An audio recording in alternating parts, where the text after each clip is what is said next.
Hi, I'm Dr. Caroline Leaf and welcome to my podcast, Cleaning Up the Mental Mess. This is part 8 in a series of basic concepts that I'm teaching you or telling you about that I've been teaching. So go watch the others because all of them build on each other. Today I'm going to be talking about the concept of that we need a new health narrative for mental health.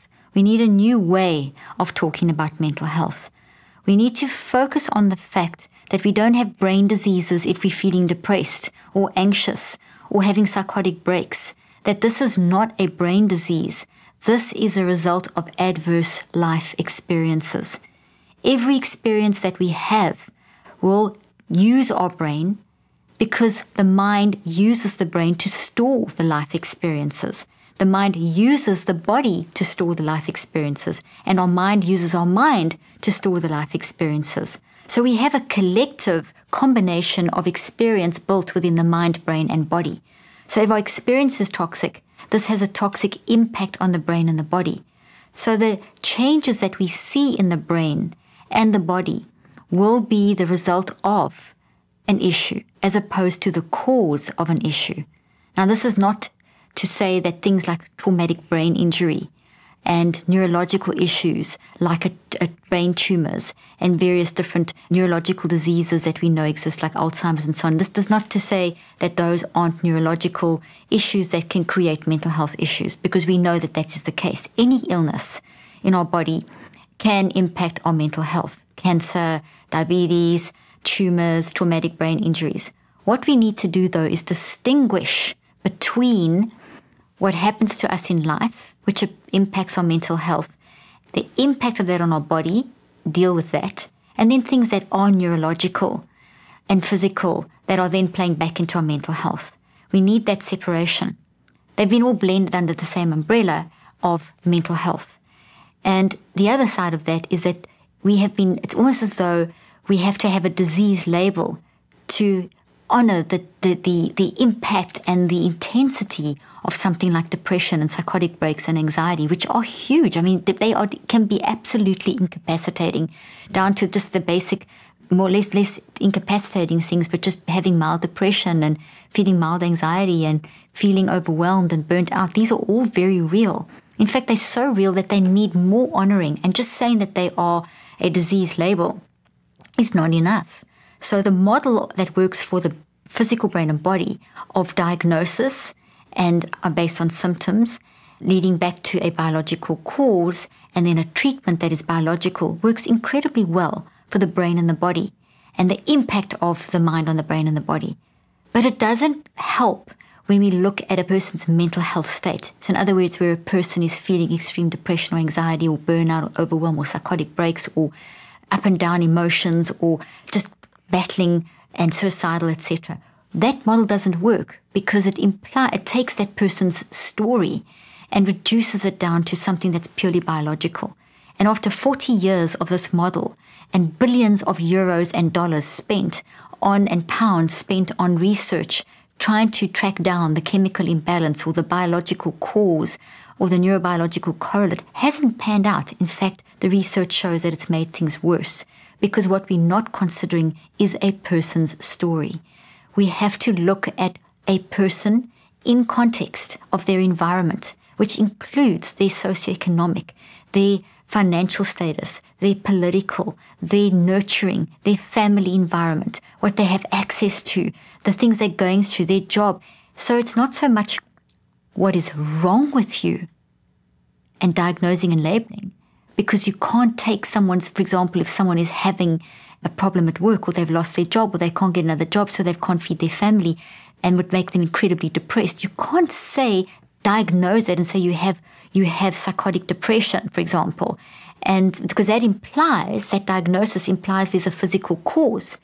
And there is no physical cause of that. There is a cause in your environment. The cause lies in the fact that you don't have a job anymore and can't feed your family and are facing being thrown out of your home and all the frightening things that go with that.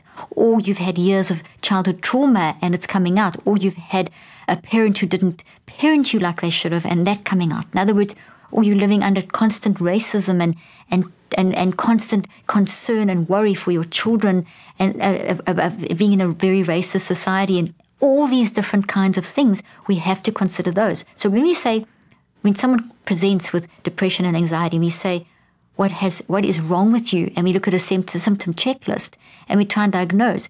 We mislead people because then it seems like they, on top of that job loss or abuse or whatever, now suddenly they also have a brain disease.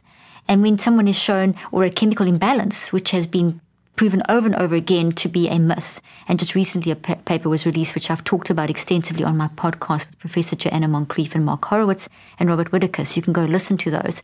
But that have shown that the chemical imbalance is not the truth. So to tell someone that, hey, this is a brain scan, this shows that you have psychotic depression, this is damage in your brain, this shows this is the diagnosis from this brain scan, or you have a chemical imbalance, or there's a genetic cause, that's not telling the truth to people.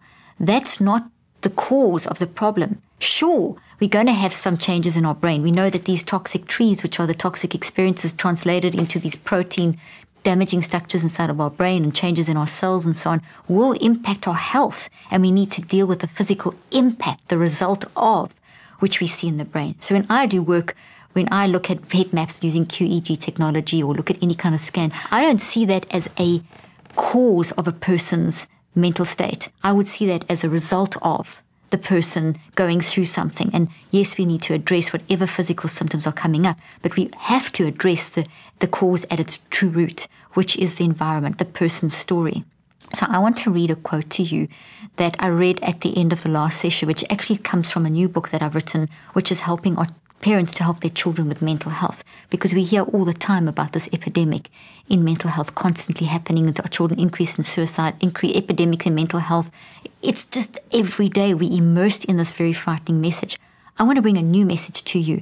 I don't believe it's mental health that's on the rise. There isn't an epidemic in mental health. There's an epidemic in mismanagement of mind.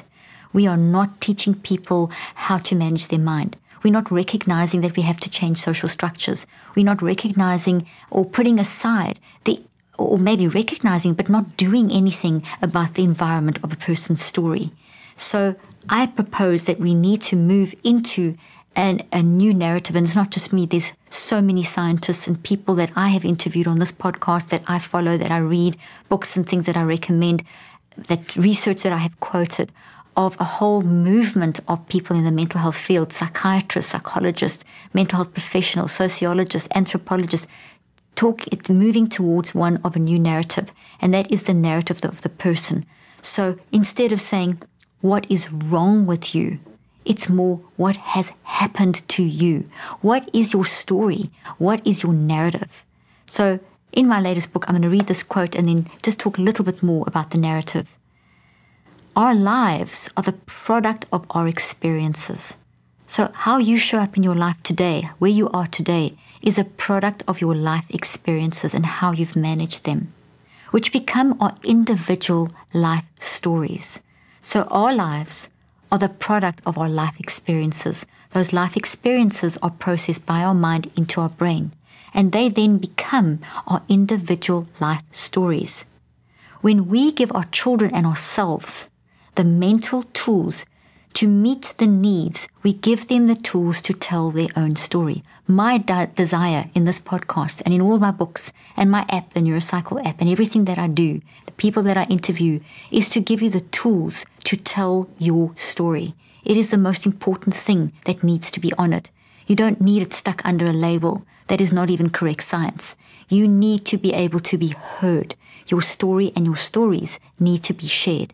And you need to be able to speak about them and process through them and reconceptualize them in order to change how they play out into the future. So if I read the rest of the quote, we can teach our children and ourselves that although we can't change our story because it's happened, and we can't change all the people involved in our story, maybe sometimes there will be changes and you'll get apologies and you'll get some level of recompense and whatever, but in a large majority of the times, we're not going to have that.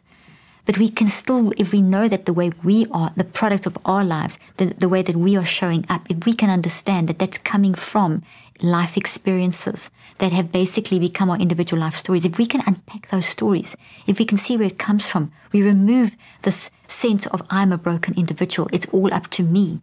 And then we see it's actually the narrative, it's the story, it's what's happened to me. And then we can reach out and learn to get the help that we need through therapy, coaching, counseling, and also daily mind management, which is what I teach in all my materials.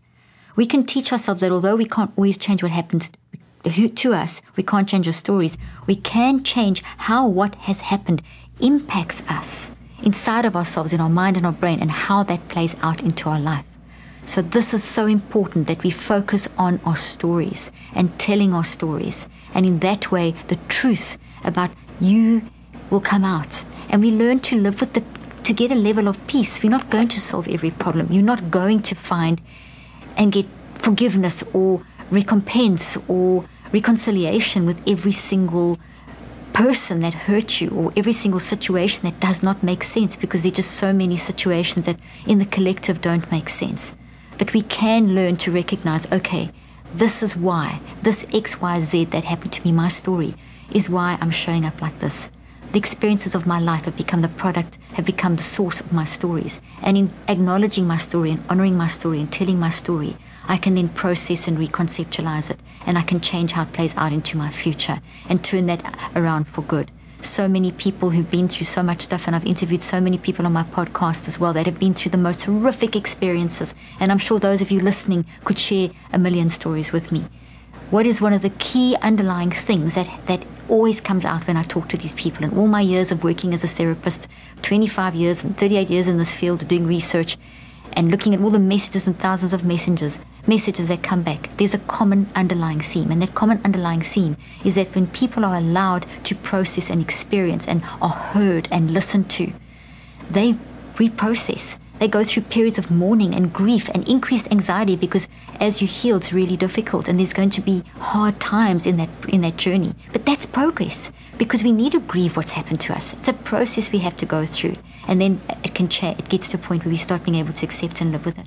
So that process is common. And the other part that's common to all of these people and experiences, including myself, is that we then have the desire to help others. Naturally inside of us is we recognize when we've honored our story and processed our story, we want to share what we've learned from our story with others in order to help them not experience so much pain, or to help them through their pain. So today, I honor your story, honor it as well, and learn how to manage it. Thank you for joining me today, and I look forward to giving you the next part in this series soon.